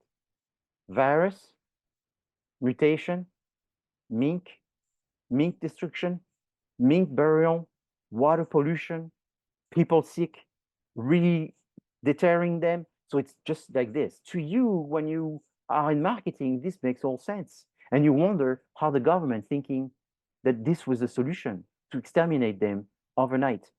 Now, for your own interest, is since people are still buying mink fur, where are the mink made now? Now, all 70% of the production of mink has moved to China. I don't know if that's a good news. Probably not, because the concentration in China, my guess, is going to be even bigger. And I don't know if the COVID comes from China, but we all heard that it came from China. So he went right back to the source. If that was the source, great.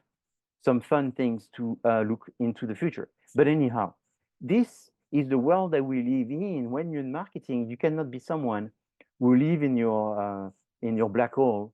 You have to be someone who's constantly looking for changes in the environment. That is called opportunities. Opportunities are changes that you can take advantage of. So if you're a Chinese investor and you see that Denmark is killing all the mink and they are making it illegal to do the mink fur industry in Denmark when they were leading the business, when you're a Chinese person, what you see, you say, bingo, I'm going to invest in mink. That's an opportunity. Then you go, bingo, there's less rules, so I'm going to try to do it very quickly while there's not too many rules. Bingo, where are those made? They made in China. It's even better. So now the mink is made in China. The first coat is made in China, and it's all perfect for the Chinese investors. Because before they had to buy it from Denmark, which I'm sure was a pain in the neck, because they rather make it with their own rule and you know, with probably less pollution measures and less probably, you know, what's your age question doesn't matter so much when you're producing it. You know, where do you dump X doesn't matter so much, and all these different things. So now here's a little thing for you. There is this plane, and this plane went into the battle. And the plane comes back with all of these holes.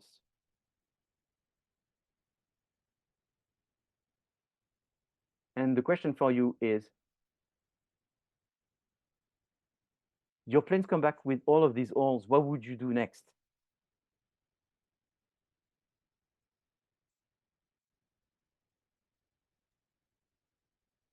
It depends on the tools and materials I have in hand or on hand.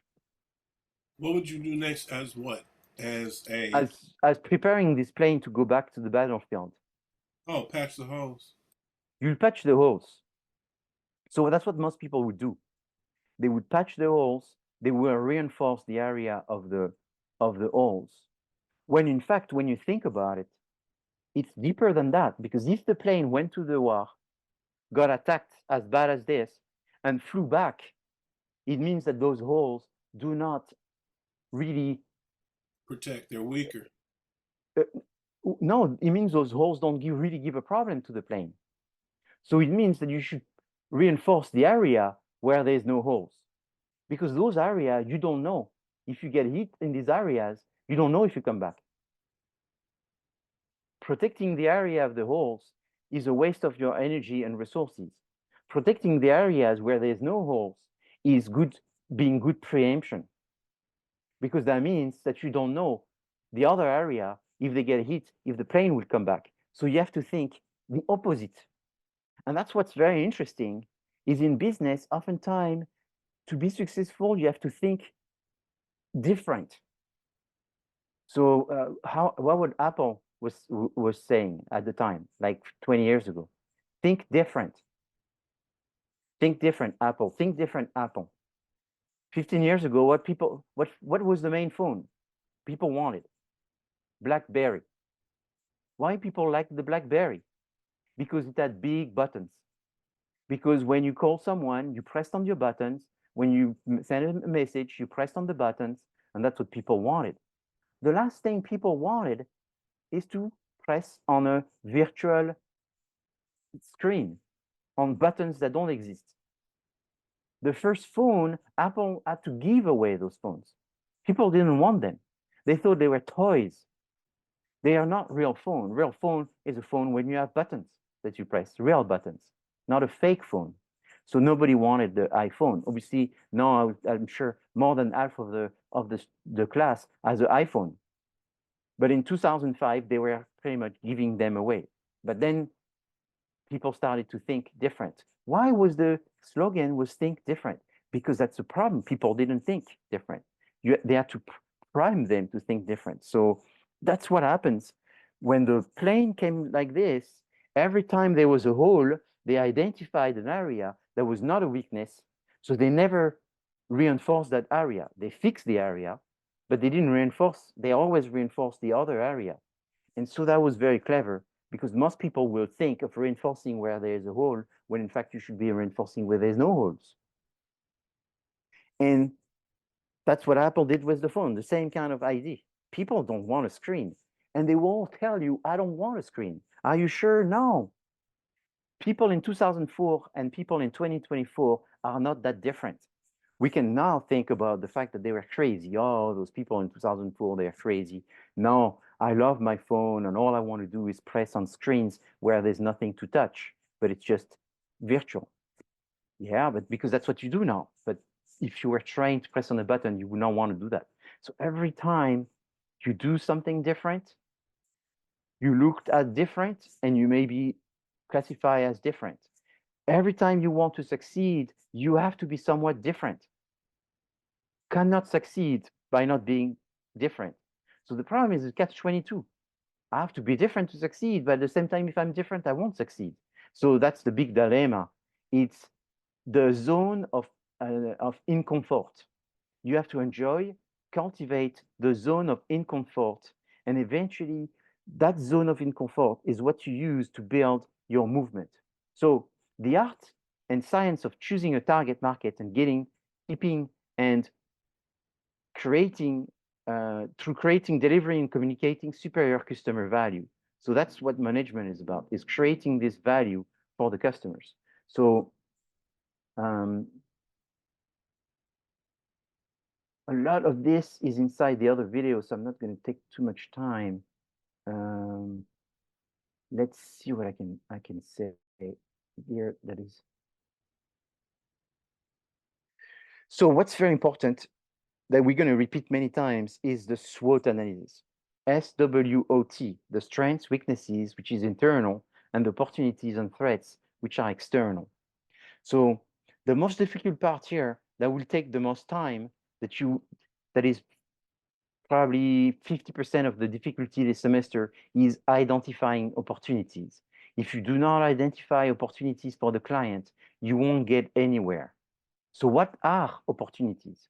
So strengths, the things that Lottie does well.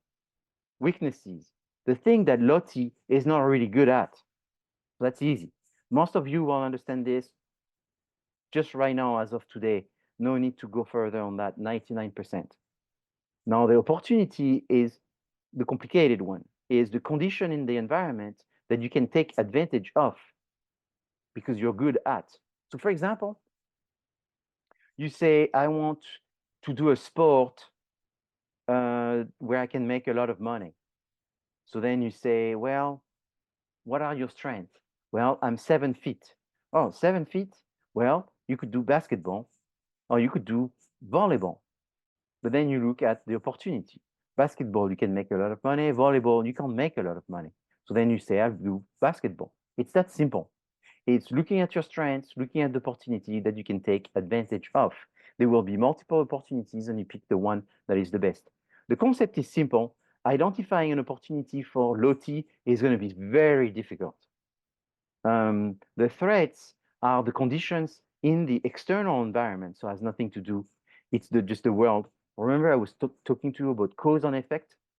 When you're in business, you worry about cause and effect. There's a mink, there's mutation, there's a fur, there's killing, there's a pollution. It's always like this. So the threats, the number one threats are usually your competitors, someone else, another band, another singer, another label. Okay. Now, threats are not too difficult. We will talk about it many times, but after 2 or 3 times, it'll be very clear. Opportunity may take 20 times discussions with some groups and some people.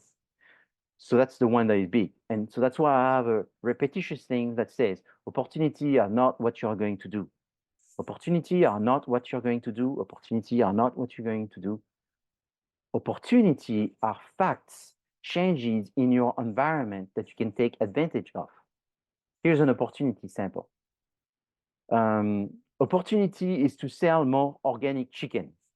Is that an opportunity? No, because saying that you're going to sell more organic chicken is not a fact, is saying what you're going to do. The opportunity is to sell more chicken.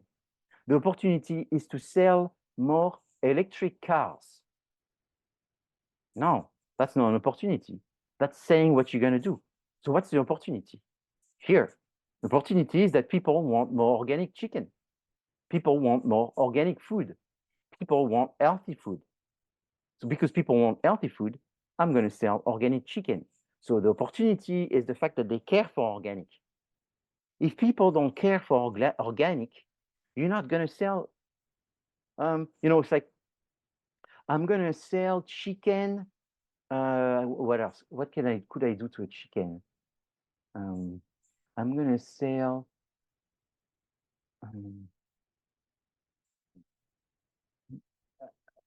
blue nose chicken. The opportunity is to sell blue nose chicken. People don't care for blue nose, the chicken to have a blue beak or whatever. If the fact that their head is blue doesn't do any good, you don't need to do it. Do you want to sell organic chicken? No, you want to make money. The last thing you want to do is sell organic chicken. So why do you sell organic chicken? I sell organic chicken because those guys want organic chicken. Otherwise, that's the last thing I want to do. I sell chicken. The best world of a seller of chicken is to sell the most mass-produced factory chicken, not organic. Organic is a pain in the neck. So I only do it when I have to. That's what most business will think, right? You don't want to do something that it costs more money, more complicated, unless the customer wants it. Same thing. When they made electric cars, nobody wanted them at one time. Nobody. Why? Well, they look ugly. They were small. They were unreliable, and they didn't go far. So what you do? Well, you get the government to subsidize the whole thing first. And then you give them some unfair rights, like they can go in the poor lane. Doesn't matter. It's only one person driving? Yeah, but it doesn't matter. You make things that are benefits. You give them benefits. You give them money back. You give them a tax reduction. Then you subsidize the factory because otherwise they could not do a factory of electric cars because they're too expensive. You subsidize the heck out of this, and then eventually you make an electric car. And then you tell them something that doesn't make any sense, but it does make sense to them. Zero emission. What do you mean it doesn't make any sense? Well, when you tell someone zero emission, what they hear is zero pollution. But the reality is you never said zero pollution. You said zero emission. Oh, there, that's right. So it's like no smoke check and all that. Yeah, that's what you're telling them. But you're not saying that. You're saying they hear zero pollution. Okay, great. So would they buy the car if I say that? Yeah, they would buy the car. So then that's what you do is you only do the things because of the benefit that you anticipate it's going to do on the customers. So for the electric car, you don't say the opportunities to sell more electric car. Before you do that, make sure that the opportunity is that people want electric car. And if people want electric car, then you make electric car. Don't make electric car if they don't want it. Oh, so what do I do, right? Like today I was listening to the news and they're saying there's a big issue with the wind funnel. Because the wind funnel, they're putting them in the ocean, and now it's creating a huge fishing issue. The fish don't go anymore, don't live anymore where there's wind funnel. They go away, and all the whales are beaching, and it's creating a huge environmental problem. But didn't we create the wind funnel to eliminate an environmental problem? Yeah, but that was the theory. The practice is very different. Oh, I see. Was that marketing? That was marketing. Sorry, Brent. Maybe you wanted to say something. I tried to finish my. No, you're good. But about the cars, yeah, electric cars. They just did an article that they use tires 3 times more than regular cars for a few different reasons. Weight is one of them, but they run their tires wear out quicker, and so it's more pollution replacing all the tires. So that's what I was just thinking. Yeah. But you know the biggest issue beside all the pollution that it's creating, because it's creating more pollution, unfortunately. The biggest issue is the battery.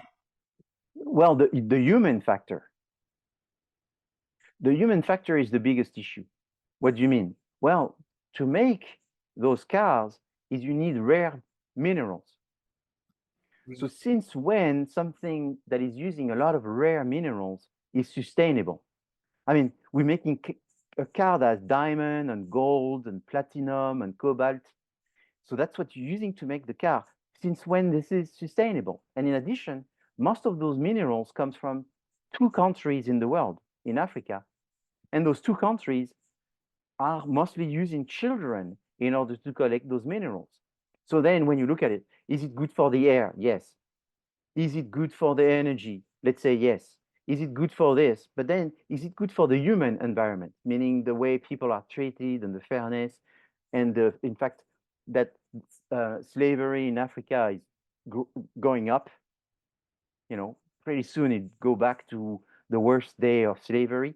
And this slavery not only African people, but it's mostly children that are being used in order to make these components. And it's not me saying it. It's on CNN and LA Times and New York Times and all this. So that's the human factor is the biggest problem. But then if you say, in the environment, the human, that doesn't count.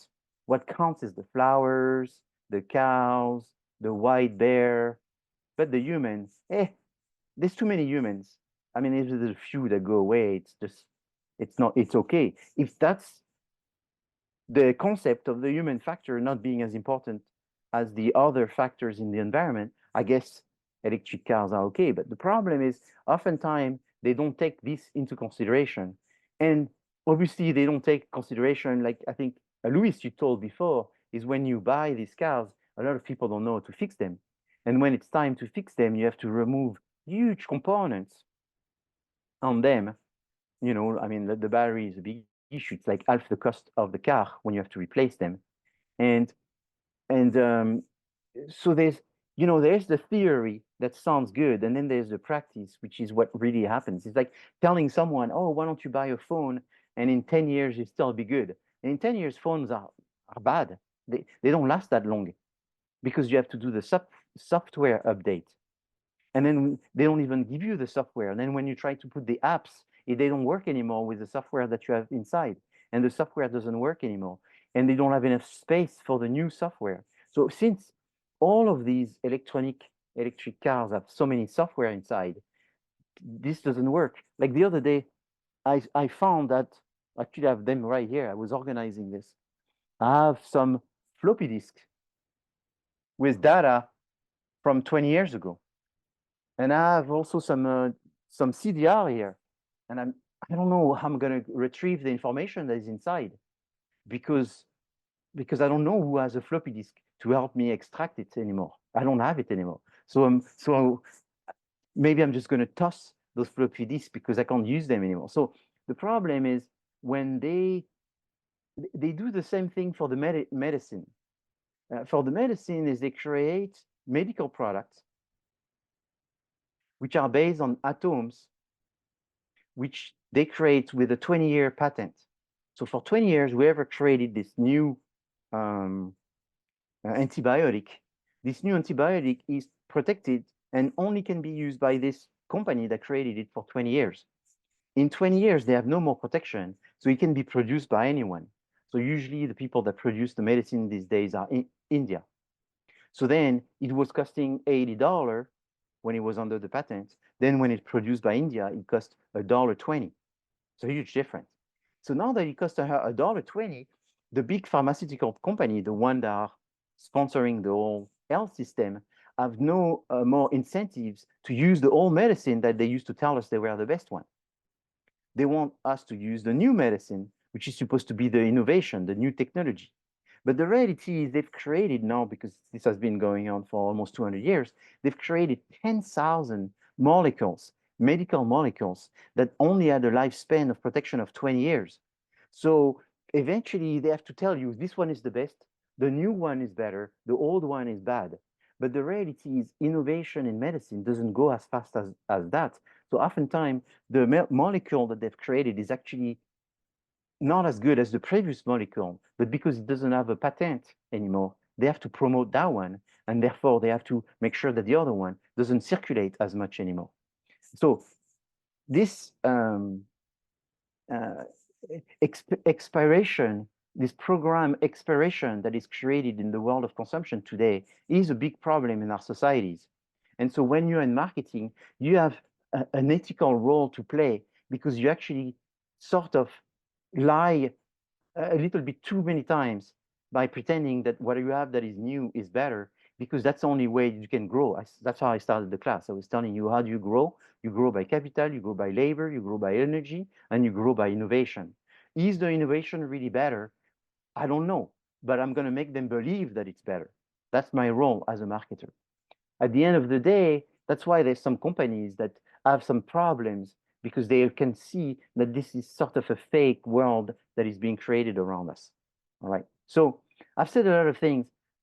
Hopefully you see the deep message behind all of this. You understand the concepts, and you you look forward to learn more about the concept of marketing in order to employ it in an ethical way. And maybe it's almost like I'm, I don't know what to tell you. It's like I'm teaching you martial arts. I don't teach you martial arts so you can go in the street and start beating up people. I teach you martial arts so in case someone comes from behind you and try to do something bad to you, you can defend yourself. And you can use it to defend someone else and defend your family. So that's essentially what I hope that you get out of this class is a good understanding of marketing to apply it in your business in order to use it to do the right thing.